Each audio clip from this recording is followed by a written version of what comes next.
Yes, students, today we start exercise 5.3 that is totally depend on the sum of the n terms और उसमें हम आप formula apply करेंगे Sn का। और जैसे an में an का फॉर्मूला हम यूज करते थे for find out the number of terms find out करने के लिए हम फॉर्मूला यूज करते थे an का। यहाँ पे हम यूज करेंगे Sn, वो है sum of the nth term of an AP। यहाँ पे एक ध्यान रखिए, ये बहुत ही इंपॉर्टेंट वर्ड है nth टर्म। इट मीन जब भी सम पता किया जाएगा वो nth टर्म का पता होगा, मतलब हमें नंबर ऑफ टर्म्स जो है ना वो पता होने चाहिए कि किसी एपी की हमें कितनी टर्म्स का सम पता करना है, 10 टर्म्स का, 11 टर्म्स का, 15 टर्म्स का या 100 टर्म्स का।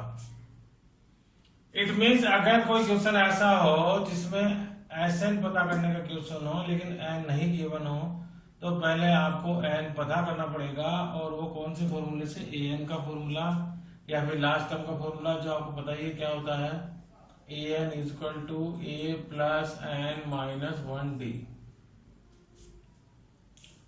Sn का जो फॉर्मूला है जो हम यहाँ पे अप्लाई करेंगे एक्सरसाइज में, वो दो फॉर्मूले, एक है n upon 2a plus n minus 1d, और एक और फॉर्मूला है वो है n upon 2a plus l, जिसको हम ऐसे भी कर सकते हैं n upon 2a plus an।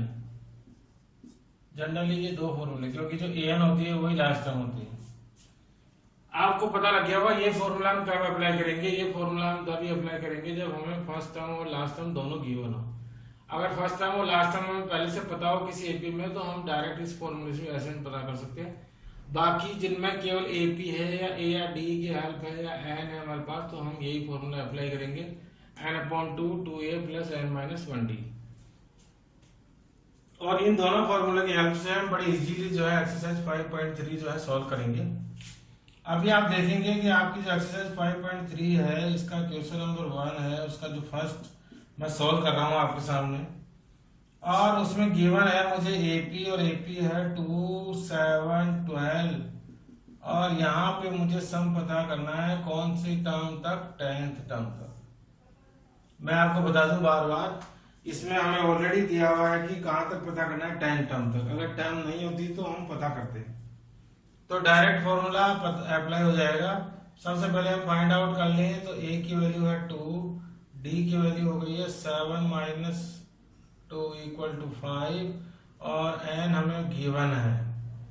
ये ऐसा क्वेश्चन है जिसमें n हमें गिवन है। वापस बता रहा हूं, अगर n नहीं गिवन है तो आपको पता करना पड़ेगा, क्योंकि बिना n के हम जो है सम पता नहीं कर सकते हैं। Now we apply the formula. Which formula we apply? This one. तो Sn equal to n upon 2a plus n minus 1d, and when we put the values of n equal to है 10, it is given 2 multiply by 2 plus 10 minus 1, और d की value है 5। Now when we solve it, तो becomes 5, 2 2 4 4 plus 10 minus 1 9, 9 5 जा 45। 10 upon 2 को solve किया तो 5 हो गया, 2 2 जा 4 और 9 5 जा 45। नाउ 5 मल्टीप्लाई बाई 49, और 5 multiply by 49 is equal to 245। तो ऐसे इजी आराम से जो है किसी भी क्वेश्चन का जो भी एपी में दिया हुआ है उसका ऐसे हम पता कर सकते हैं। Now we solve question number 2, और that is you also understood. बाकी जो क्वेश्चन नंबर 1 है उसका क्वेश्चन आप सेल्फ जो है सॉल्व करें, क्योंकि आपको समझ आ गया होगा कि हम कैसे सॉल्व करना है। क्वेश्चन नंबर जो 2 है उसका जो फर्स्ट क्वेश्चन है, that is given 7 plus 10 1 upon 2 plus 14, और ये जो एपी है वो कहां तक है, 84 तक। मतलब 7 से एपी जो है वो 84 तक है, और हमें इन सब का सम पता करना है। अब आप देखिए किस तरह का क्वेश्चन है, हमें यहाँ से इन सब का सम पता करना है, लेकिन आपको अंडरस्टूड हो गया होगा कि हम सम पता करने से पहले हमें क्या पता होना चाहिए, एन। इट मीन्स हम ये पता करेंगे कि 7 से लेकर 84 तक इसमें कितनी टर्म्स है, और आपको पता है इसमें फर्स्ट टर्म भी दी हुई है, लास्ट टर्म भी दी हुई है। तो according to the formula a plus N minus 1 d equal to last term, उस फॉर्मूले से हम एन पता कर सकते हैं। और अब आप यहाँ से देखिए a की वैल्यू है 7, d की वैल्यू हो गई है 10 1/2 माइनस 7, इसको और सॉल्व करेंगे तो आएगा 21 2/7, 2 इज द एलसीएम, तो इट बिकम्स 21 माइनस 14 मतलब 7/2। When we put the value to 7 plus n minus 1, d की वैल्यू आ गई 7/2 और l की वैल्यू है 84। n minus 1 multiply by 7/2, 84 minus 7, n minus 1 7 और 87/2, 84 minus 7, 84 minus 7 is 77, n minus 1 जो multiply हो रहा है 7/2 उधर जाके डिवाइड होएगा तो ये हो गया 11। Now n minus 1 equal to 22 और n की वैल्यू आ गई है 22 प्लस 1 मतलब 23। ये आप देख समझ गए ये कौन सा क्वेश्चन है, ये वो क्वेश्चन है जिसमें n हमें पता नहीं था, तो हमने n पता कर लिया और n से पता लग गया कि 7 से लेकर 84 तक इस एपी में कितने टर्म्स है 23, और हमें इन सब का सम पता करना है। तो अकॉर्डिंग टू द क्वेश्चन ये हो गया कि हमें 23 टर्म्स का सम पता करना है। अब आपको पता है इसमें कौन सा फॉर्मूला अप्लाई कर सकते हैं, Sn equal to n/2 a plus l। कोई बता सकता है ये फॉर्मूला क्यों डायरेक्टली हम अप्लाई कर सकते हैं? क्योंकि आपको अभी भी मैंने बताया था कि जिस एपी में फर्स्ट टर्म और लास्ट टर्म हमें पता हो उसमें ये फॉर्मूला अप्लाई हो जाएगा। Now n we find out that is 23/2, a की वैल्यू है 7 प्लस L की वैल्यू है 84। नाउ 23/2 और 7 plus 84 is equal to 91। Now 23 into 91 is equal to 2093/2, और when we solve it it becomes 1046/1/2। Sn जो है वो फ्रैक्शन में भी आ सकता है, डेसिमल में भी आ सकता है और नेगेटिव भी आ सकता है, लेकिन n कभी भी नेगेटिव नहीं आएगा क्योंकि n जो है नेचुरल नंबर होता है। Sn ऐसे क्यों हो सकता है? क्योंकि Sn जो है हम पता करते हैं नंबर ऑफ टर्म्स का, जो सम पता करा जाता है वो नंबर ऑफ टर्म्स का होता है, और नंबर ऑफ टर्म्स तो फ्रैक्शन में भी हो सकती है, डेसिमल में भी हो सकती है। अगर फ्रैक्शन में होगी तो सम फ्रैक्शन में आएगा, डेसिमल में होगी तो डेसिमल में आएगा, रियल नंबर में होगी तो रियल नंबर में आएगा, और अगर नेचुरल नंबर में होगी तो नेचुरल नंबर में आएगा। इसलिए Sn के लिए नहीं सोचना है कि सर ये फ्रैक्शन में कैसे, n जरूर फ्रैक्शन में हो सकता है। Now we understood question number 3, और क्वेश्चन नंबर 3 बहुत ही इंपॉर्टेंट है, और वो ये बता रहा है before doing the exercise complete कि जब भी आपको कोई क्वेश्चन मिले तो सबसे पहले आप गिवन वैल्यूज जो है उसको कंसीडर करें और उसके अकॉर्डिंग सॉल्व करें। क्वेश्चन नंबर 3 का जो फर्स्ट क्वेश्चन है उसमें गिवन है a इक्वल टू 5 और d इक्वल टू है 3 और an इक्वल टू है 50, और हमें फाइंड आउट करना है n, और क्या फाइंड करना है Sn। आपको बताए Sn मैं पहले पता नहीं कर सकता हूं क्योंकि Sn से पहले मुझे क्या पता होना चाहिए, n।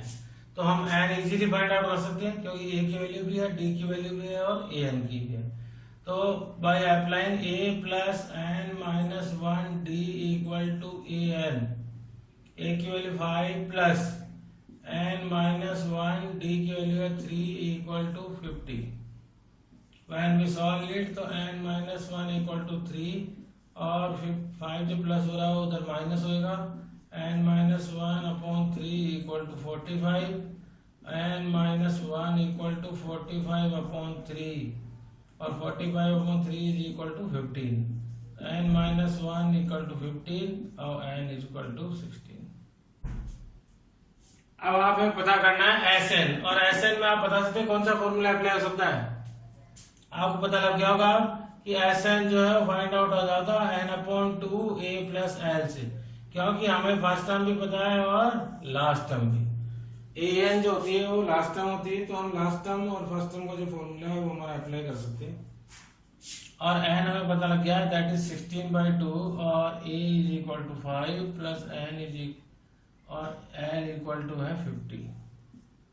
Now 16/2 is equal to 8 और 8 इंटू 50 और 5 को प्लस करेंगे तो आएगा 55 और जब हम इसको मल्टीप्लाई करेंगे तो इट इज इक्वल टू 440। अब देख रहे हैं बड़े इजी तरीके से ये सॉल्व हो रहे हैं। ऐसे ही जितने भी क्वेश्चन है गिवन वैल्यूज के हैं क्वेश्चन 3 में, तो आप गिवन वैल्यूज को सॉल्व करें, या तो गिवन वैल्यूज की हेल्प से ए डी और एन पता हो जाएगा, या फिर दो इक्वेशंस बनेंगी जिनकी हेल्प से हम ए डी और एन की वैल्यू पता करके क्या पता कर सकते हैं, एस एन। ए डी और एन की वैल्यू पता हो तो बड़े इजीली एस एन पता हो जाएगा। और आपको ये तो पता ही है ए डी और एन जो है इनका बहुत ही इंपॉर्टेंट रोल है इस चैप्टर में। अब मैं आपके लिए सॉल्व कर रहा हूँ क्वेश्चन नंबर 4 और वो बहुत ही इंपॉर्टेंट है क्योंकि यहाँ से मुझे एक और बात बतानी है आपको। क्वेश्चन नंबर 4 है, उसमें दिया हुआ है एपी और एपी में लिख लेता हूँ। मैंने बताया पहले गिवन वैल्यूज हम लिखते हैं 9, 17, 25 और डैश डैश, और एक मुझे दे रखा है एसएन दे रखा है 636। क्वेश्चन में रीड कर रहा हूँ। क्वेश्चन में पूछा है how many terms of AP 9, 17 and 25 must be taken to give a sum of 636। इस एपी की कितनी टर्म्स का सम 636 होगा, मतलब क्या पूछा गया है, एन। अब आपको बताओ इंपॉर्टेंट जो बात थी इसमें यह है कि जब भी एस एन गिवन हो और एन पूछा जाए, चाहे वो कोई सा क्वेश्चन हो, एस एन गिवन हो और एन पूछा जाए, तो जब भी हम सॉल्व करेंगे तो जो लास्ट इक्वेशन जो क्वेश्चन बनेगी सॉल्व करने के बाद वो बनेगी क्वाड्रेटिक इक्वेशन। तो ऐसे क्वेश्चन में क्वाड्रेटिक इक्वेशन की हेल्प से हम एन की वैल्यू पता करते हैं। ऐसा कहां पे होगा, क्वाड्रेटिक इक्वेशन कहां फॉर्म होगी, when S N is given और n is asked. Now S N is given और एपी इज गिवन, तो find out a is 9 and what the value of d, d is 17 minus 9, 17 minus 9 is 8। और जो given value में S N है तो S N के फॉर्मूले में सॉल्व करती है। एस एन इक्वल टू होता है N upon 2 a plus N minus 1 d equal to होता है एस एन, और एन हमें पता करना है तो एन अपॉन 2 ए की वैल्यू है 9 प्लस n माइनस 1 t की वैल्यू है 8 और इक्वल टू में हो गया है 636। Now when we solve it it becomes n upon 2, 9 2 जा 18 plus 8n minus 8 equal to 636। Now n upon 2 10 plus 8n equal to हो गया है 636। 18 प्लस का है और 8 जो है वो माइनस का। अब आपको पता है ये क्या, n जो है वो n और 10 प्लस 8n इक्वल टू हो जाएगा 636 अपॉन 2, और 636 अपॉन 2 तो 636 इंटू 2, ये जो डिवाइड बाय 2 था उधर जाकर मल्टीप्लाई हो गया, तो 636 multiply by 2 is becomes 1272। Now n is multiplied by 10 तो becomes 10n plus n is multiplied by 8n तो 8n स्क्वायर इक्वल टू 1272। आप इसको और सिस्टमेटिक लिखेंगे तो it becomes 8n square plus 10n। आपको पता है डिग्री के अकॉर्डिंग डिसेंडिंग ऑर्डर में लिखी जाती है, 1272 इक्वल टू 0। अब आप देख सकते हैं कि ये कौन सी इक्वेशन है, क्वाड्रेटिक इक्वेशन। और मैं इसमें कॉमन लूं तो 2 कॉमन आ रहा है, तो ये बन गई n स्क्वायर प्लस, आपको पता है क्वेश्चन को हम लोवेस्ट भी कर सकते हैं, तो ये बन गई 636 इक्वल टू 0। और इस तरह से जब भी हम Sn को फॉर्म को सॉल्व करेंगे to find out the n, तो वो हमेशा कन्वर्ट होगी क्वाड्रेटिक इक्वेशन। अब आप किसी भी मेथड से स्प्लिटिंग बाय मिडिल टर्म या discuss question number 5 the first term of an AP is 5. First term given 5 and the last term is 45. Last term जो given है 45 है and the sum is 400 और SN दे रखा है 400. तो जो भी क्वेश्चन में दिया हुआ वर्ड प्रॉब्लम है उसको गिवन की फॉर्म में लिख लिया. Find the number of terms, मतलब क्या पता करना है n. एक तो हमें पता करना है n and the common difference, और एक पता करना है हमें d. तो आप बताएं ए एल और एस एन दिया हुआ है, तो ए एल और एस एन का एक फॉर्मूला है जिसके थ्रू हम आराम से एन पता कर सकते हैं, और वो है N upon two A plus L equal to होता है एस एन. तो N upon two A plus L, A की वैल्यू है 5, एल की वैल्यू 45 और एस एन हो गया 45. व्हेन वी सॉल्व इट तो it becomes 400 into 2. N upon two का 2 से ट्रांसफर तो मल्टीप्लाई बाय 2. तो n is equal to 400 into 2 upon 50. तो when we solve it तो becomes 16. So easily we find out the value of n. Now we find out the value of d. और d के लिए हम formula apply कर रहे हैं a plus n minus 1 d equal to last term. a is given 5 and we find out 16, तो 16 minus 1 और d की वैल्यू हमें पता करनी है equal to 45 क्योंकि लास्ट टाइम गिवन है 45. Now 5 plus 15d equal to 45, and now 15d is 45 minus 5, that is 40. तो 15d is equal to 40 और d is equal to 40 upon 15 और that is equal to 8/3. तो इस तरह से हमने दोनों वैल्यू पता कर ली, n भी पता कर लिया है और कॉमन डिफरेंस. जो गिवन वैल्यूज है उसके अकॉर्डिंग बड़े आराम से अप्लाई हो जाता है, फॉर्मूला अप्लाई करो और आंसर जो है फाइंड आउट हो जाता है. Now question number 6 is the first and last term of AP are 17 and 350. First term तो है 17 and last term है 350. If the common difference is 9, common difference D दिया हुआ है 9, how many terms are there, मतलब n पता करना है, and what is their sum और SN भी पता करना है. जिस AP की फर्स्ट टर्म 17 है और लास्ट टर्म 350 है, उसमें कितने टर्म्स है, मतलब n भी पता करना है और उन सब का सम भी पता करना है. Now we find out a plus n minus 1 d equal to l. Why we apply this formula? क्योंकि a, d और l दिया हुआ था तो n आराम से पता हो सकता है. a की वैल्यू हो गई 17, n minus 1, d की value 9 equal to 350. When we solve it तो n minus 9 multiply by 9 is 350. 17 इधर माइनस हो गया तो becomes 333. Now 9 is multiplied and divide, that becomes 37. तो n minus 1 equal to 37. It means n की value आ गई 38. अब आपको पता है हम कौन सा फॉर्मूला अप्लाई कर सकते हैं. S N equal to n by 2 a plus l, क्योंकि हमें a भी दिया हुआ है और l भी दिया हुआ है और n हमने फाइंड आउट कर लिया है. तो 38 upon 2 17 plus 350. a की वैल्यू 17, l की value 350. Now 38 by 2 is becomes 19. And 17 plus 350 is become 367. When we multiply, so it becomes 6973. आप देख रहे हैं बड़े आराम से सॉल्व हो जाती है, बहुत इजी एक्सरसाइज है. Now question number 7. Find the sum of first 22 terms of an AP. उसकी फर्स्ट 22 टर्म्स ऑफ एपी को पता करना है, जिसमें D7 है और 22nd टर्म उसकी 149 है. अब आपको पता है हमें d दिया हुआ है और 22nd टर्म दी हुई है और हमें क्या पता नहीं है, d दिया हुआ है 20, SN पता करना है तो a पता नहीं है और n पता नहीं है और n तो पता ही 22. तो a पता नहीं है तो a के लिए हम फॉर्मूला अप्लाई करेंगे a plus n minus 1 d equal to an और a plus 21 minus d की वैल्यू 7 equal to 149. क्योंकि हमने 22 टर्म को सोल्व किया तो n 22 होगा और उस 22 टर्म जो है उसकी लास्ट टर्म माने तो वो कितनी होगी 149. Now a plus 21 into 7 is equal to 149.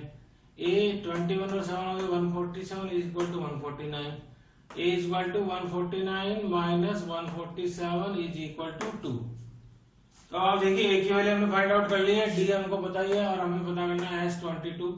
तो S22 is equal to n upon 2 2a plus n minus 1d के फॉर्मूले के according 22 upon 2 2a plus n minus 1 और d. 22 by 2 becomes 11. 2 multiplied 2 becomes 4 और 21 into 7. तो 21 into 7 is 147. 147 plus 4 151 multiply by 11, so it becomes 1661. Now question number 8 is find the sum of first 51 terms of an AP whose second and third term are 14 and 18 respectively. जैसा मैंने आपको बताया, first of all you write down the given values. Second and third term is given, so A2, second term is A2, that is given 14. Now third term is A3, that is given 18. और हमें पता करना है S51, sum of 51 terms. अब आपको पता है A2 जो होती है A plus D, it means A plus D equal to 14. A3 जो होता है वो होता है A plus 2D equal to 18. जब आपकी गिवन वैल्यूज थी उनकी हेल्प से हमारे पास दो इक्वेशंस बन गई है.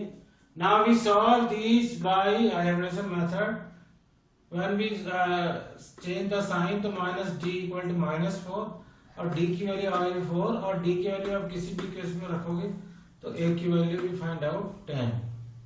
Now we have a and d.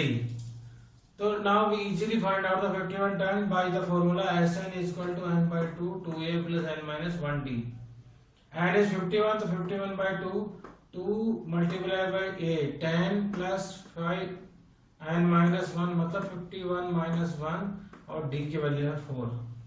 now 51 upon 2 multiply by 10 20 और 50 multiply by 4. 51 minus 1 हो गया 50. 51 upon 2 it becomes 20 plus 200. 50 into 4 is 200. 200 and 220 is 220. 51 upon 2 into 220. 2 cross out by 210, so it becomes 110. Now 51 multiply by 110, so it becomes 5610 answer. तो पहले हमने दो equation को solve कर लिया, वहां से हमने फाइंड आउट कर ली a और d की वैल्यू और उसके बाद Sn का फॉर्मूला अप्लाई करके हमने S1 पता कर लिया. Question number 9 is if the sum of 7 term of an AP. यहाँ पे 7 टर्म का सम दिया हुआ, मतलब क्या दिया हुआ S7 और वो कितना है 49 and 17 term is 289. तो sum of 17 term is 289. Find the sum of nth term. यहाँ पे हमें फाइंड करना है sum of nth term, मतलब ना फर्स्ट टर्म का ना सेकंड टर्म का ना 51 टर्म का, n टर्म का सम करना है. तो देखिए गिवन वैल्यूज हमने लिख दी है, तो गिवन को सॉल्व करेंगे by applying the formula Sn = n/2 2a + n - 1d. When we solve it S7 तो n/2 मतलब 7/2 2a + n - 1d = 49. When we solve it तो 7/2 2a + 6d, 2a का 2a और 7 - 1 6d = 49. नाउ 7/2 इधर से डिवाइड हो रहा है, उधर जाके हो गया मल्टीप्लाई में, तो 2a + 6d = 49 into 2/7. ये 7/2 इधर गया आएगा तो हो जाएगा 2/7. 7 से 49 कैंसिल आउट 7 टाइम्स, तो 7 × 2 = 14. तो फर्स्ट इक्वेशन बन गई 2a + 6d = 14. ये सेम उसी तरह से जैसे यहाँ पे a2 की इक्वेशन बनी थी और a3 की, ऐसे हमने इस S7 को सॉल्व करके इक्वेशन बना ली 2a + 6d = 14. ना एक और वैल्यू गिवन है S17. जब हमने उसको खोल सॉल्व किया तो 17/2 n/2 by the formula 2a + n - 1d = 289. Same 17/2 2a is 2a और 17 - 1d becomes 16d and equal to 289. 2a + 6d the left side में है और 17/2 इधर जाके डिवाइड हुआ, तो 17 से 289 cross out by 17 times. Now 17 multiplied by 2 becomes 34. So now we have the second equation, that is 2a + 16d = 34. तो first और ये सेकंड तो इक्वेशन बन गई, उनको हम सॉल्व कर लेंगे सेम एलिमिनेशन मेथड से. When we change the sign तो 2a is cancel out. Now 10d = -20 और व्हेन वी सॉल्व इट तो d की वैल्यू आ गई 2 और जब d की वैल्यू के साथ आप इनमें से किसी भी इक्वेशन को सॉल्व करोगे तो a की वैल्यू आएगी 1. सेम अगेन जैसे यहाँ पे हमने a और d की वैल्यू पता कर ली थी, यहाँ पे सम की इक्वेशन बना के a और d की वैल्यू पता कर ली है. नाउ हमें फाइंड आउट करना है Sn. Sum of n term का मतलब है Sn ही पता करना है हमें. S51 S14 ये नहीं पता करना, तो Sn = होता है n/2 2a + n - 1d. n/2 N term का पता करना है तो एन अपॉन टू, टू ए कितना था 1, ए की वैल्यू 1 थी, एन माइनस 1 और डी की वैल्यू हमने पता करी थी 2, वो हमने पुट कर दी। तो एन अपॉन टू, 2 मल्टीप्लाई 1 2 और 2n माइनस 2। अब आप देखिए 2 प्लस का और 2 माइनस का कैंसिल आउट, क्या बचा यहाँ पे 2n, N upon 2 multiply bye 2n, 2 से 2 cancel out, now n multiply by n is become n square. तो इस क्वेश्चन की सम ऑफ n टर्म का आंसर आ गया n square only. Now question number 10 is an is given 3 plus 4n।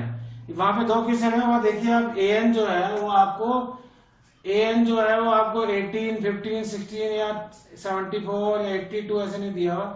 an जो है equation की form में दिया है, an is equal to 3 plus 4n और हमें फाइंड करना है एज 15, सम ऑफ 15 टर्म्स। अब आप बता an दिया हुआ है तो a1 मतलब n की वैल्यू अगर मैं 1 रखूंगा, जहां जहां n है तो वहां 1 रखूंगा, तो a1 की वैल्यू आ गई 7।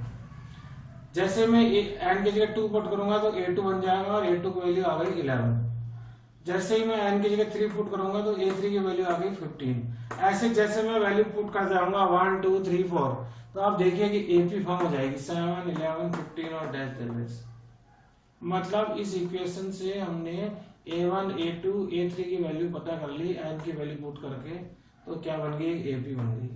अब a की बनने के बाद हमें a और d आराम से पता हो गया, a की वैल्यू हो गई 7, d की वैल्यू हो गई 11 माइनस 7 इक्वल टू 4। और अब हम इजीली एज 15 मतलब 15 टर्म का सम पता कर सकते हैं बाय द फॉर्मूला। तो it becomes 15 by 2 according to n by 2, 2a, a की value 7 plus 15 minus 1 n minus 1 और d की वैल्यू 1 4। वैल्यू सॉल्व इट 15 by 2, 2 7 और 14 और 14 into 4, 14 plus 56, 15 by 2 और 14 by 66 becomes 70, 2 से 70 cross out by 35, now 55 multiply by 35 becomes 525। तो ये जो क्वेश्चन था उसमें आपको अगर ऐसा कोई क्वेश्चन SN या AN आप देखेंगे आगे SN की भी फॉर्म में आएगी, तो आप यहाँ पे वैल्यू पुट करके A1 A2 A3 करके AP फॉर्म कर लें और उसके बाद जो भी सम या कोई टर्म या जो हमें पता करनी है तो हम A1 A2 AP फॉर्म होने के बाद आपको बताइए हम कोई सी भी टर्म या किसी भी टर्म का सम जो है वो फाइंड आउट कर सकते हैं। Now we solve question number 11। If the sum of first n terms of an AP is 4n minus n square. आप देखिए इससे पहले जो क्वेश्चन था उसमें an दिया हुआ था और वो दिया था 3 plus 4n, मतलब an की फॉर्म दी गई थी और हमने वहां पे 1 पता करा तो a1 पता हो गया था, 2 लिखा था तो a2 पता हो गया था, 3 लिखा था तो a3 पता लग गया था क्वेश्चन नंबर 10 जिससे पहले था। लेकिन इस क्वेश्चन में क्या अलग है, इस क्वेश्चन में Sn इक्वल टू दिया हुआ है 4n minus n स्क्वायर। इसका मतलब जब भी मैं n की वैल्यू 1 पता करूंगा तो S1 पता होगा मुझे, n की वैल्यू 2 पुट करूंगा तो S2 पता होगा और n की वैल्यू 3 पुट करूंगा तो S3 पता होगा। ये डिफरेंस है क्वेश्चन नंबर 10 और 11 में। वहां पे क्वेश्चन नंबर 10 में जो an की जो इक्वेशन दी रखी थी वो थी 3 plus 4n और हम पुट कर रहे थे n की वैल्यू 1 2 3, तो a1 a2 a3 बन रहा था, मतलब डायरेक्ट किसकी फॉर्म बन रही थी AP की, क्योंकि आपको बताया a1 a2 a3 ये फर्स्ट टर्म होती है, सेकंड टर्म होती है और ये थर्ड टर्म होती है, और ऐसे ही मैं n की वैल्यू पुट करते जाऊंगा तो पूरी AP बन जाएगी। लेकिन यहाँ पे दे रखा है sum of first n term is AP is 4n minus, मतलब सम ऑफ n टर्म, वहां पे n टर्म था या सम ऑफ n था, तो ऐसा इक्वल टू दिया हुआ है 4n माइनस n स्क्वायर की फॉर्म में। तो यहाँ पे जब भी मैं n की वैल्यू पुट करूंगा तो S1 S2 S3 बनेगा। और इसीलिए मैंने आपको बताया था जब इंपॉर्टेंट टॉपिक्स की हम बात कर रहे थे कि जब an की जगह क्या दिया हुआ हो Sn, तो Sn से an जो बनाने का फॉर्मूला है वो है Sn माइनस 1। इट मीन्स अगर आपको A10 मतलब आपको 10 टर्म पता करनी है तो अगर आप S10 माइनस S9 10 माइनस 1 मतलब S10 माइनस S9 करेंगे तो कौन सी वैल्यू पता होगी, A10 पता हो जाएगी। ऐसे आप A4 पता करेंगे तो आपको पता लग गया वो क्या होगा, S4 माइनस S3। ऐसे आपको A3 पता करना हो तो क्या आएगा, S3 माइनस S2। इसको हम समझते हैं एग्जाम्पल से। सपोज करो एक एग्जाम्पल हम लेते हैं जिसमें AP है, वो AP है जैसे 2 4 6 8 और इस तरह से। अब क्वेश्चन है कि what is the sum of इस फर्स्ट टर्म।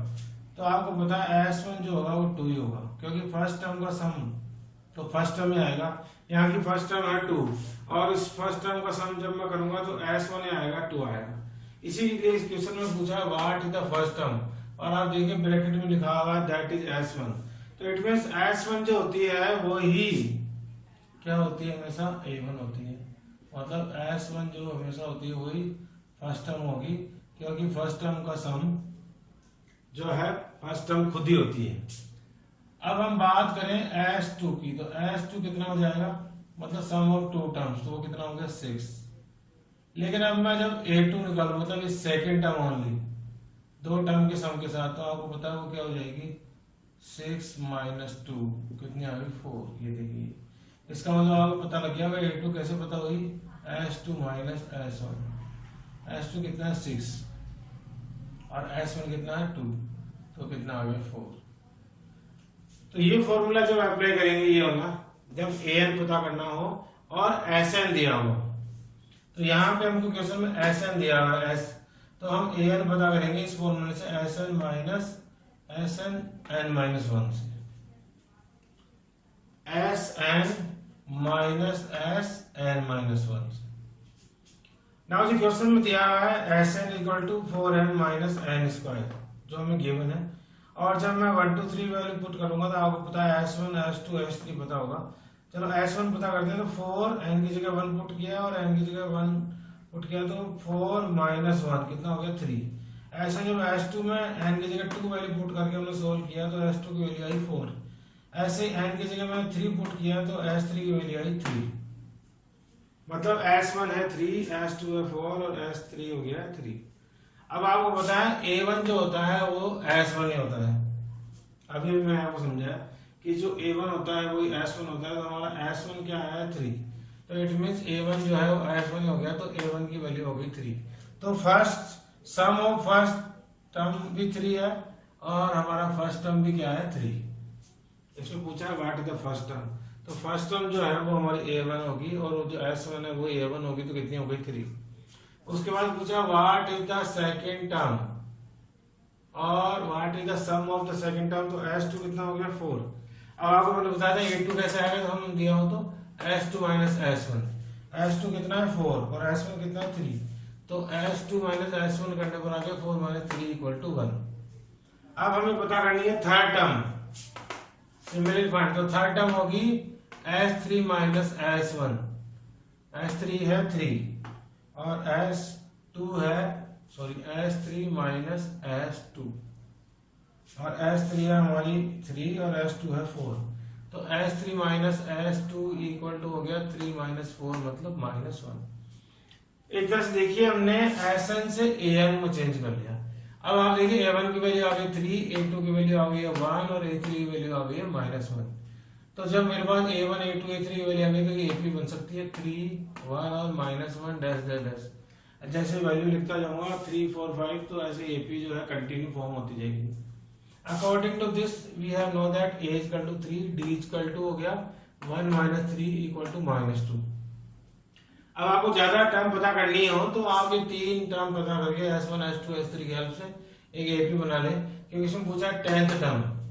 एक मेथड तो ये था कि हम S10 पता कर लेते और S10 पता कर लेते और एक पता कर लेते S9 और S10 में से S9 को माइनस करते तो डायरेक्ट क्या आ जाता है A10। लेकिन मैंने AP फॉर्म कर ली है तो मुझे पता है A10 जो है मैं आराम से पता कर सकता हूँ। जो 10 टर्म होती है A10 वो होती है A प्लस 9D। A की वैल्यू मैंने पता कर ही लिया 3, 9 और D की वैल्यू माइनस 2 और उसको सॉल्व करेंगे तो 3 माइनस 18 तो इक्वल टू आ जाएगा माइनस 15। उसके बाद पूछा है इसमें एंड nth टर्म, और आपको पता है nth टर्म होती है an equal to a plus n minus 1d, और यहाँ पे भी a और d की वैल्यू मैं पुट करूंगा तो 3 minus 2n plus 2, 3 plus 2 like term से सोल्व हो जाएगी तो 5 प्लस 2n। मतलब इस AP की जो कि किस फॉर्म में है 4m माइनस एन स्क्वायर, अगर इसको चेंज करूंगा मैं nth टर्म में तो वो आ जाएगी 5 प्लस 2n इक्वेशन की फॉर्म में, क्योंकि यहाँ पे टर्म नहीं थी तो n की वैल्यू n की फॉर्म में आएगी।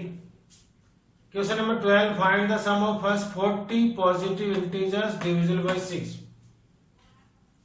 40 पॉजिटिव इंटीजर्स की वैल्यू का पता करनी है जो सारे ही डिविजिबल बाय है 6।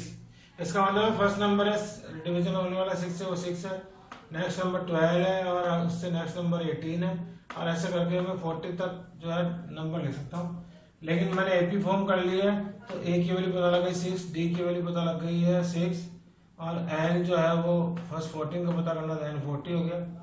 नाउ सम पता करना है तो एस एन का फॉर्मूला अप्लाई करेंगे, N by 2 becomes 40/2 2a plus N minus 1 D, तो 40/2 हो गया 20, 2 मल्टीप्लाई बाई 6 बिकम्स 12, और 40 माइनस 1 39 इंटू 6, 39 इंटू 6 हो गया 234, और 20 12 प्लस 2 44, तो 20 इंटू 12 प्लस 2 34 होता है 246, when we multiply it तो becomes 4920। ऐसे आराम से हम जो है क्वेश्चन नंबर 12 जो है बहुत इजी था, हम सोल्व कर सकते हैं। Now we question number 13। Question number 13 is find the sum of first 15 multiples of 8। इसको देखो मैंने अलग तरीके से सोल्व किया है। हमें पता है फर्स्ट मल्टीपल होगा 8, सेकंड 16, थर्ड होगा 24, और मुझे पता है 15 मल्टीपल क्या होगा 15 इंटू 8 120, तो मैंने उसका लास्ट मल्टीपल भी लिख लिया। क्यों? इससे क्या होगा कि मुझे इसकी फर्स्ट वैल्यू भी पता हो गई, फर्स्ट टर्म भी और लास्ट टर्म भी, तो अब मैं डायरेक्ट फॉर्मूला अप्लाई कर सकता हूँ, क्योंकि इसमें जो मल्टीपल है वो तो पूरे यहाँ तक कितने 15 ही है, तो n हो गया 15, तो 15/2, a की वैल्यू हो गई 8 और l की वैल्यू हो गई 20। When we solve it तो it becomes 960 आंसर। आप चाहे तो इसमें भी उसका लास्ट 40 मल्टीपल पता कर सकते थे 240, और इसको भी इस फॉर्मूले से सॉल्व कर सकते थे, लेकिन मैंने दोनों को अलग अलग तरीके से सॉल्व किया ताकि आप कोई सा भी मेथड यूज कर सकें। नाउ क्वेश्चन नंबर 14 है find the sum of odd numbers. ध्यान देखिए, ऑड नंबर्स बिटवीन 0 to 50। तो ऑड नंबर 0 से 50 के बीच में आते हैं। पहला नंबर है 1, उसके बाद 3, फिर 5, फिर 7, और लास्ट नंबर आएगा 49, जो कि लाई करता है 0 से 50 के बीच में। तो आपको पता है 1 3 5 7 49 को मैं काउंट करूंगा, या इनको हम वैसे भी देखें जनरली तो कितने नंबर है ये 25। इट मीन्स एन हमें पता लग गया 25 है, ए की वैल्यू हो गई है 1, और लास्ट टर्म जो है एल वो है 49, और मुझे पता करना है सम, तो डायरेक्ट फॉर्मूला अप्लाई हो सकता है n/2 a plus L. Now L is 25, तो 25/2 एल की ए की वैल्यू 1, एल की वैल्यू है 49।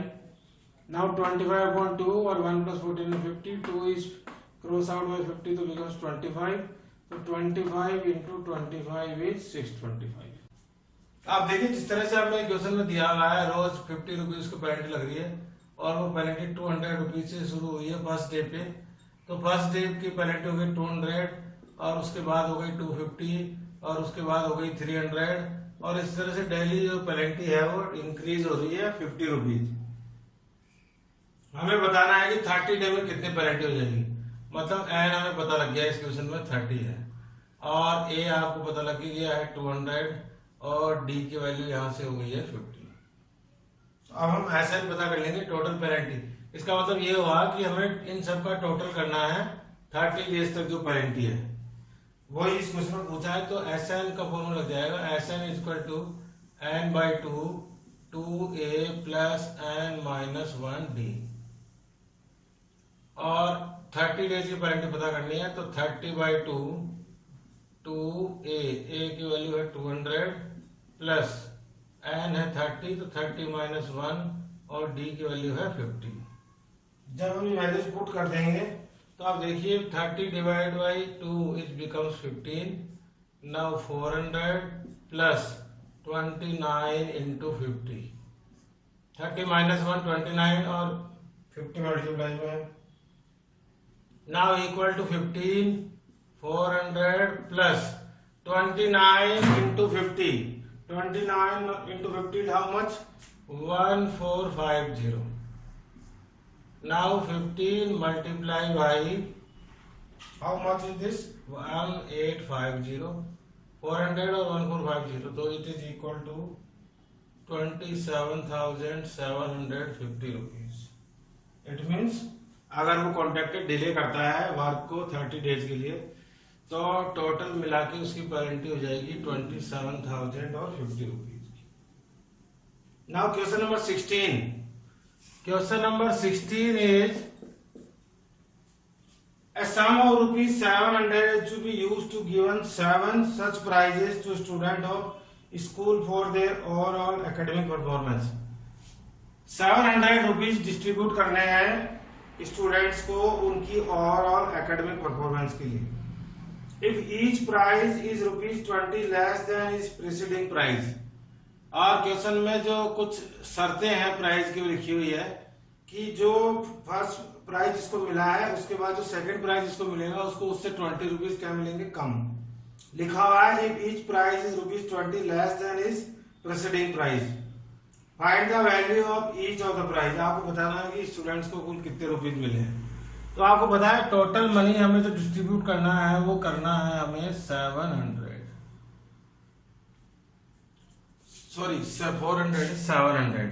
और टोटल मनी हमें 700 डिस्ट्रीब्यूट करना है और जितने भी मनीज हैं और जो बीच में जो रुपीज हैं उन सब में जो डिफरेंस आ रहा है वो कितने रुपीज का आ रहा है 20 रुपीज का। इसका मतलब डी जो है हो गया है 20। अब हम बात करें इसको टर्म के अकॉर्डिंग। अगर फर्स्ट को मिला है ए तो सेकंड को कितने रुपीज मिले होंगे ए -20। उसके बाद वाले को कितने मिले होंगे ए -40। उसके बाद वाले को कितने मिले होंगे ए -60। उसके बाद वाले को कितने मिले होंगे ए -80।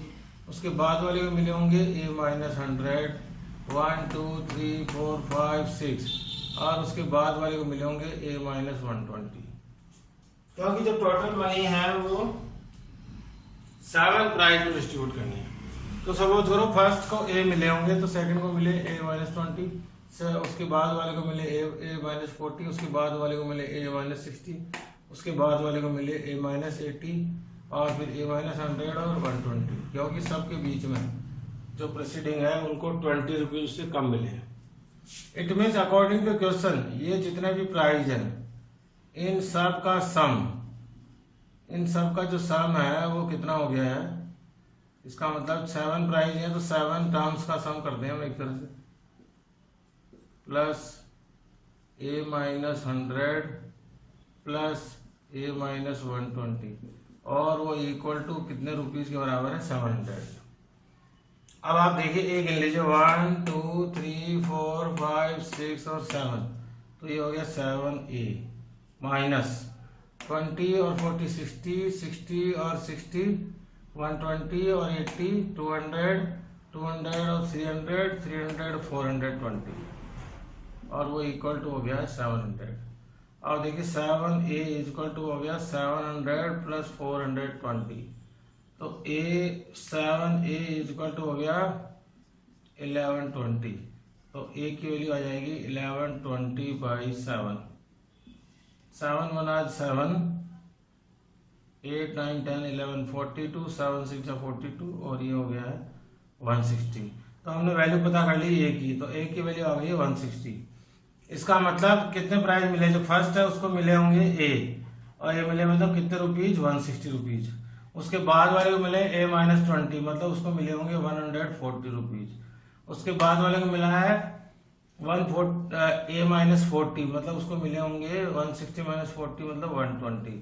उसके बाद वाले को मिलेंगे 100 उसके बाद वाले को मिलेंगे 80 उसके बाद वाले को मिलेंगे 60 1 2 3 4 5 6 और उसके बाद वाले को मिलेंगे 40। इस तरह से हमने उनके डिस्ट्रीब्यूशन के 7 प्राइजेस जो है वो पता कर लिए हैं। आपको जो 7 टर्म्स ए पे बना लेनी थी 7 टर्म की क्योंकि यहाँ पे नंबर नहीं दिया हुआ तो हमने फर्स्ट टर्म बना लिया ए उसके बाद a -20 क्योंकि हमें डी पता था कि डी 20 है। और जितनी भी ये 7 टर्म है आप चाहे तो जो ऐसे है यहाँ पे जो जितने भी 7 टर्म्स हैं उन सब का सम भी दिया हुआ था 700 तो हमने 7 टर्म्स को सम करके ए की वैल्यू पता कर ली और उसके बाद जो भी टर्म्स थी उसके अकॉर्डिंग हमने बता दिया कि इस तरह से वो 700 रुपीज है वो डिस्ट्रीब्यूट होंगे। Now I solve question number 17। Question number 17 is in a school student thought of planting a trees in and all around the school to reduce air pollution। कुछ स्टूडेंट हैं, उन्होंने जो है अपने स्कूल के आसपास एयर पोल्यूशन को कम करने के लिए डिसाइड किया कि हमें क्या करना चाहिए, पेड़ लगाने चाहिए। और it was decided that the number of trees each section of each class will plant will be the same as the class. और ये भी डिसाइड हुआ कि जो क्लास है वो उतने ही प्लांट जो है वो प्लांट करेगी। क्लास 1 विल प्लांट 1 ट्री, जैसे कि क्लास 1 है तो वो 1 ट्री प्लांट करेगी, क्लास 2 है तो वो 2 ट्री, और ऐसे जो क्लास है उस स्कूल में कहां तक है, टिल 12 तक। अब if there are 3 section of each, यहाँ पे समझना है। आप देखिए क्वेश्चन नंबर जो 17 है उसमें दिया हुआ है कि ट्री प्लांट करना है। फर्स्ट क्लास को एक प्लांट जो है लगाना है, सेकंड क्लास जो है उसको 2, थर्ड क्लास जो है उसको 3, फोर्थ क्लास उसको 4 और फिफ्थ क्लास उसको 5, ऐसे कौन सी क्लास तक है, 12th क्लास तक। लेकिन उसके बाद इसमें क्वेश्चन में दिया हुआ है कि हर क्लास के 3 सेक्शन है। इसका मतलब है 1 क्लास अगर फर्स्ट एक प्लांट लगाएगी और उसके 3 सेक्शन है तो कितने प्लांट लग जाएंगे, 1 into 3। उसके बाद सेकंड क्लास जो है वो 2 प्लांट लगाएगी और उसके भी 3 सेक्शन है तो कितने प्लांट लग जाएंगे, 2 into 3। उसके बाद थर्ड सेक्शन है उसके भी 3 सेक्शन है तो कितने प्लांट लग जाएंगे, 3 into 3। और ऐसे फोर्थ क्लास की भी 3 सेक्शन है तो कितने प्लांट लग जाएंगे, 4 into 3। और ऐसे जो प्लांट लगेंगे वो लगेंगे 12 into 3। 12 क्लास जो लगाएगी वो लगाएगी 12 into 3 तक। आपको समझ आ गया होगा कि मैंने 3 से मल्टीप्लाई क्यों किया, क्योंकि जितने वो प्लांट लगा रहे थे उस क्लास के अकॉर्डिंग उन सबके 3 सेक्शन सब क्लास के। तो आप देखिए यहाँ से जो एपी बन गई वो बन गई 3, 6, 9, 12 और कहाँ तक 36 तक। और हमें बताना है कि उन्होंने कितने प्लांट्स लगा दिए। इट मीन्स हमें एसएन पता करना है, तो ए मुझे पता लग गया है 3 है, और डी मुझे पता लग गया है 3 है, और ए एन या फिर लास्ट टर्म, यहाँ पे तो हमें लास्ट टर्म भी पता है वो है 36। इट मीन्स ऐसा हम डायरेक्ट ही पता कर सकते हैं by the formula n/2 2a plus n/2 a plus l। क्योंकि हमें n भी पता है, n कितना है, क्लास 1 से लेकर 12 तक, तो n भी 12 हो गया, तो ये हो गया 12/2, a की वैल्यू है 3 plus 36। Now when we solve it तो it becomes 6 multiply by 39। 12/2 when we solve it तो it becomes 36। 12/2 तो ये बन गया 6 और 3 और 36 हो गया 39। now 6 multiply by 39 is equal to 234। It means सारी क्लासेस ने मिला के जो है कितने प्लांट जो है वो स्कूल के अराउंड में प्लांटिंग किया है, 234। Now we solve question number 18। और क्वेश्चन नंबर 18 जो है वो रिलेटेड टू है स्पाइरल, और spiral is in the form of semi circle. एक स्पाइरल है, यहाँ से शुरू हुआ है और यहाँ इसका सेंटर हो तो ये 1 सेमी सर्कल, ये सेकंड सेमी सर्कल, ये थर्ड सेमी सर्कल और ये 4th सेमी सर्कल, ऐसे सेमी सर्कल इसमें बने हुए। क्वेश्चन में रीड कर रहा हूँ, a spiral is made up of the consecutive semi circles.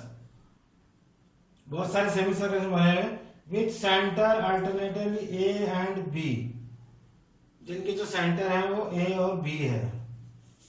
अगर यहां से हम पता इसको कर दें तो ये ए और ये बी, मतलब ये इसका सेंटर, सबका सेंटर ए और बी है। Starting from centre A the radius 0.5 1 1.5 2 centimetre as shown in the figure. और जो ये फर्स्ट सेमी सर्कल है इसकी रेडियस कितनी है, 0.5। उसके बाद यहाँ से यहाँ तक कितनी है, 1। उसके बाद यहाँ से यहाँ तक कितनी है, 1.5, और इस तरह से इतनी कितनी है, 2, और ऐसे बहुत सेमी सर्कल जो है बने हुए। If there is a total length of such a spiral made up of 13। अब आपको बता रखा है कि इसमें टोटल स्पाइरल कितने हैं, 13। इसका मतलब n हमें पता लग गया 13 है। और आपको पता है AP बन गई है। फर्स्ट की रेडियस है 0.5, सेकंड की है 1, थर्ड की है 1.5, उसके बाद है 2.0, उसके बाद होगी 2.5 और ऐसे टिल 13 तक ये चलेगी। हमें बतानी है टोटल लेंथ। अब आपको पता है, यहाँ से समझिए, पूरे सर्कल की जो टोटल लेंथ है उसको बोलते हैं लेंथ ऑफ द बाउंड्री या सरकमफेरेंस, और वो कितनी होती है 2πr। लेकिन हमारा जो क्वेश्चन है उसके अंदर सेमी सर्कल है, एक सेमी सर्कल फॉर्म हो रहा है, तो उसकी जो टोटल लेंथ आएगी, ये जो लेंथ आएगी वो आएगी 2πr/2 उसका मतलब πr। इसका मतलब ये हुआ कि अगर मैं फर्स्ट सर्कल की लेंथ निकाल रहा हूं तो आएगा πr, सेकंड की लेंथ भी आएगी πr, और सबकी रेडियस जो है वो हमें गिवन है। तो ये जो AP है वो किस तरह से हो गई पाई इंटू 0.5, दूसरा नंबर हो गया पाई इंटू 1, थर्ड नंबर हो गया पाई इंटू 1.5, थर्ड नंबर हो गया पाई इंटू 2, और इस तरह से टिल 13 तक। अब आप देखिए पाई के साथ अगर मैं सॉल्व करूंगा इसको तो मुझे प्रॉब्लम होगी, तो अगर मैं पाई इसमें से कॉमन ले लूं तो आप देखिए सेम AP बन जाएगी 0.5, 1, 2, 2.5 और इस तरह से कहाँ तक 13 तक। और मैं इसको अब सॉल्व करूंगा 13 तक तो टोटल लेंथ आ जाएगी। टोटल लेंथ के लिए मुझे पता करना पड़ेगा इनका सम।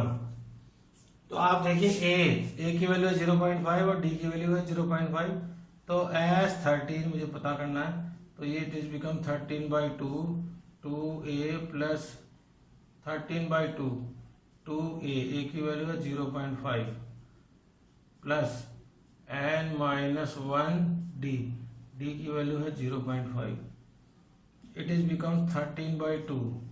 आप देखिए साथ में इसके साथ में पाई अभी हमने सॉल्व किया है नहीं किया है, इसलिए पाई को साथ में रखना है। इजी सॉल्व करने के लिए पाई हमने कॉमन ले लिया है, बाद में इसका जो आंसर आएगा उसको पाई से हम मल्टीप्लाई कर देंगे। 2 multiply bye 0 becomes 1 plus 13 - 1 12, 12 multiply by 5 becomes 6। Now it is 13/2 into 7। और आप देखिए यहाँ से अब हम वैल्यू पाई की जो वैल्यू उसको भी सोल्व कर देते हैं। 20/7, तो 7 से 7 कैंसिल आउट, 2 से 21 कैंसिल आउट 11 टाइम्स, तो 11 into 13 इज रिमेनिंग, और 11 into 13 is 143। 143 centimetre is total length. Total length जो आ गई है वो कितनी आ गई है 143 centimetre. I think you understood. एक भी ये फॉर्म हो जाती है, लेकिन ये तो खाली रेडियस है और हमें बतानी थी लेंथ।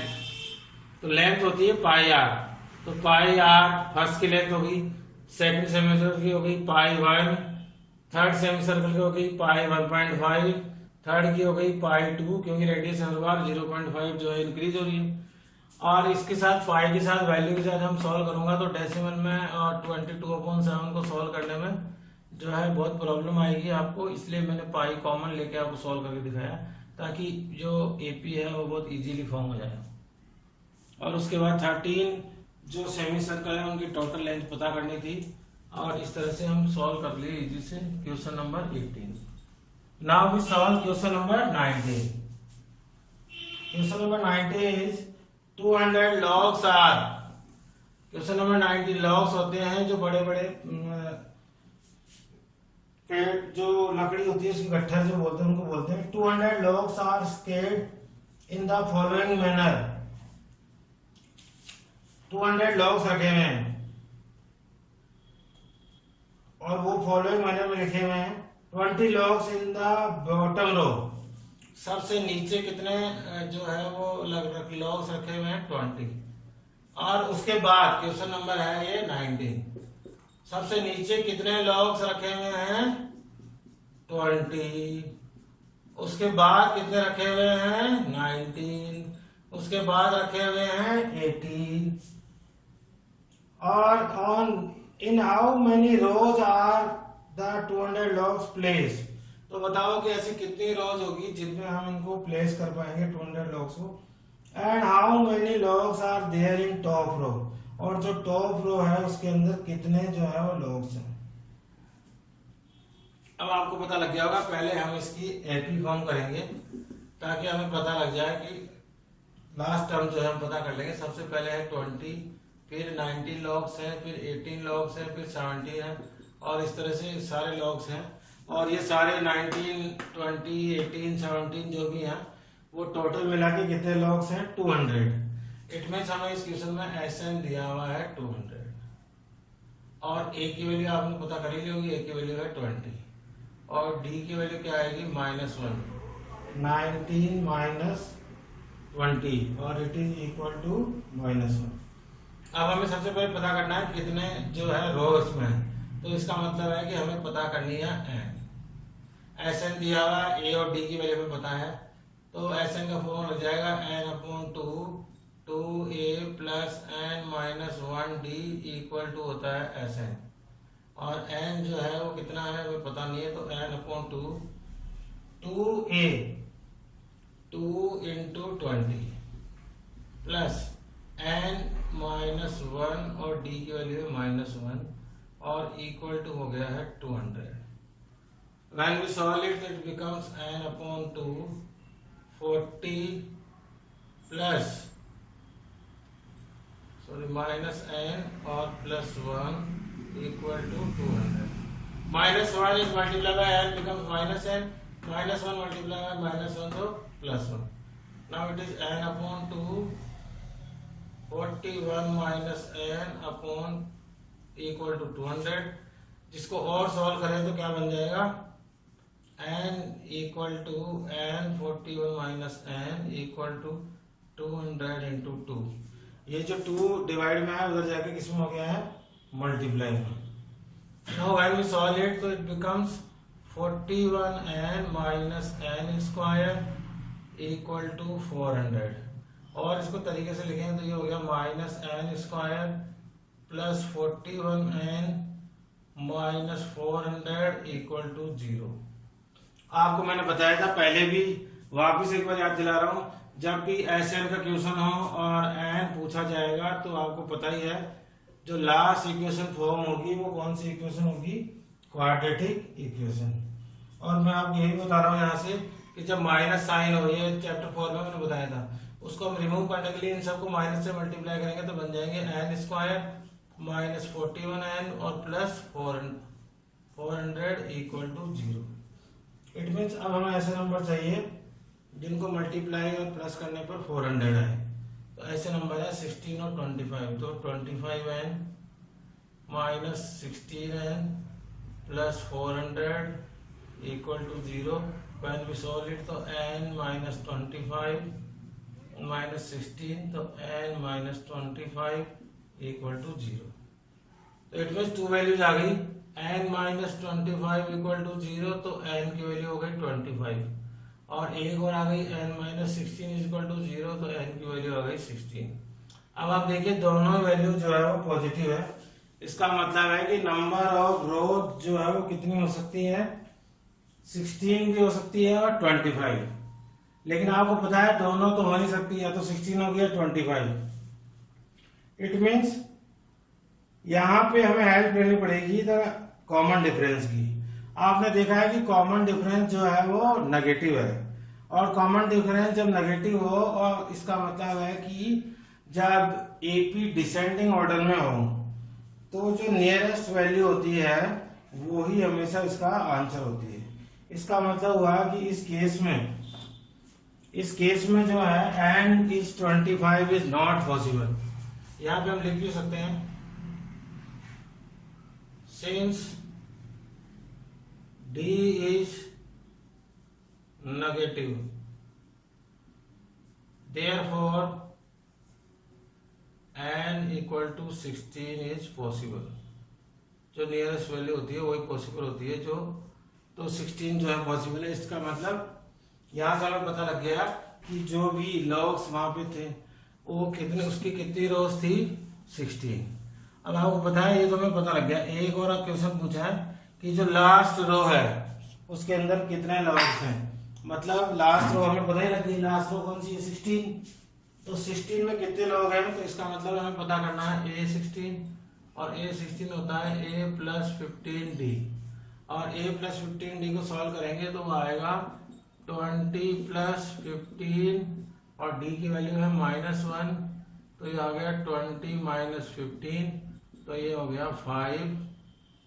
जो लॉग्स हैं वो 5 लॉग्स उसके अंदर लास्ट रो में, इसका मतलब है 5 logs are in a last row. तब इस तरह से रखा जाएगा 20, 19, 18, 17, 16, तो लास्ट रो जो आएगी उसके अंदर कितने लॉग्स आएंगे 5, क्योंकि हमने पता कर लिया कि जो लास्ट लॉग है उसमें कौन सी रो है 16। I think you understood question number 19। Now last question is question number 20, उसको भी मैं आपको एक्सप्लेन कर देता हूँ और उसके बाद हमारी जो एक्सरसाइज है 5.3 वो कंप्लीट हो जाएगी। और आपने देखा होगा कि बहुत इजी क्वेश्चन है जो आराम से समझ में आ जाते हैं। आप देखिए ये एक पोटैटो रेस का क्वेश्चन है, इसलिए इसको आराम से समझिए। A competitor start from in a potato race a bucket is placed at starting point। ये स्टार्टिंग पॉइंट है, सपोज करो यहाँ पे एक बकेट रखी हुई है, यहाँ पे एक बकेट रखी हुई है, this is the starting point जहाँ पे बकेट रखी हुई है, ठीक है। which is and a potato is placed which is 5 meter from the first potato। और ये जो बकेट है यहाँ पे जो फर्स्ट पोटैटो रखा हुआ है, यहाँ पे एक पोटैटो रखा हुआ है, उससे कितना दूर रखी हुई है 5 मीटर। उसके बाद क्वेश्चन में क्या दिया हुआ है, पोटैटोज आर और remaining other potatoes are place 3 metre apart from the straight line. और बाकी जो पोटैटो है वो कितनी कितनी डिस्टेंस पे रखे हुए हैं 3 मीटर की डिस्टेंस पे। सारे पोटैटो जो बाकी जो बचे हुए हैं वो कितने कितने मीटर की डिस्टेंस पे रखे हुए हैं 3 मीटर की डिस्टेंस पे। और ऐसे करके कितने पोटैटोज हैं 10 पोटैटोज आर देयर। ये भी लिखा हुआ है कि टोटल पोटैटो जो यहाँ रखे हुए हैं वो 10। इसका मतलब हुआ a competitor start from the bucket. अब जो कंपटीटर है यहाँ बकेट से स्टार्ट होता है और इन सबको जो क्वेश्चन है उसमें दिया हुआ है run back with it drop in the bucket, run back to the pick up the next potato और run to the bucket to drop it and continues in the until the potatoes are in the bucket. और ये जब तक करता रहता है जब तक कि सारे पोटैटो इसमें नहीं आ जाए। आप समझोगे बहुत बड़ा क्वेश्चन है लेकिन इतना समझाएगा बड़ा आराम से कि कंपटीटर ने यहाँ से स्टार्ट किया और वो यहाँ तक गया फर्स्ट पोटैटो तक और उसने इसको उठाया और यहाँ तक वापस आया और उसको उसने इस बकेट में डाल दिया। हमें बतानी है कि ये 10 पोटैटो उसको उठा के लाने हैं, तो इस बीच में और सबकी डिस्टेंस भी दी हुई है, इस बीच में उसने कितनी डिस्टेंस पता कर ली। इसका मतलब फर्स्ट पोटैटो के लिए उसने कितनी डिस्टेंस कवर कर ली फर्स्ट पोटैटो उठाने के लिए, आपको पता लग गया होगा 10 metre. How it is 10 metre, 5 metre तो ये गया है उठाने के लिए और 5 मीटर वापस दौड़ के आया है और इसमें डाला है, इसका मतलब हो गया 10 मीटर। उसके बाद सेकंड पोटैटो जो है उसको उठाने के लिए गया है वो यहाँ से वापस, तो आपको पता है कितनी दूर चला गया है 5 तो ये और 3 ये कितना 8 मीटर और वापस इसको डालने के लिए यहाँ पे आया है, मतलब 8 मीटर गया है और 8 मीटर आया, कितना हो गया 16 मीटर। ऐसे ही जो थर्ड पोटैटो है उसको उठाने के लिए गया है वो 5 और 3 8 और 3 11 और 11 मीटर तक गया है, 11 मीटर वापस आया है, मतलब कितना हो गया 22 मीटर। आप देखिए कि ऐसे हम इन सबको यूज करके एपी फॉर्म कर सकते हैं। तो आप देखिए यहाँ पे एपी फॉर्म हो गई और एपी हो गई 10 16 22 और ये कहाँ तक हो गई 10 तक और नंबर ऑफ पोटैटो है 10, तो हमें एन पता लग गया, एन की वैल्यू है 10। हमें बताना है कितनी डिस्टेंस कवर करी, मतलब एस एन पता करना है। तो एस एन इक्वल टू हो गया N by 2a plus N minus 1 और d कितना आ गया 6। When we solve it, so it becomes 10 by 2. Sorry, 10 by 2 becomes 5. 20 plus 9 6 are 54. Now 5 multiply by 74 और 5 multiply by 74 is equal to 370। It means उसने total distance जो है वो कितनी cover की है 370 मीटर डिस्टेंस कवर की। आई थिंक मैंने पूरे आराम से आपको ये डायग्राम बना के समझाया ताकि आपको जो क्वेश्चन है उसको समझने में बड़ा आसानी से फील हो। और आप देख रहे हैं कि इस तरह से इजीली SN का फॉर्मूला अप्लाई करके हमने 5.3 एक्सरसाइज जो है बड़े आराम से सॉल्व कर ली और पूरा चैप्टर सॉल्व हो गया हमारे यहाँ से।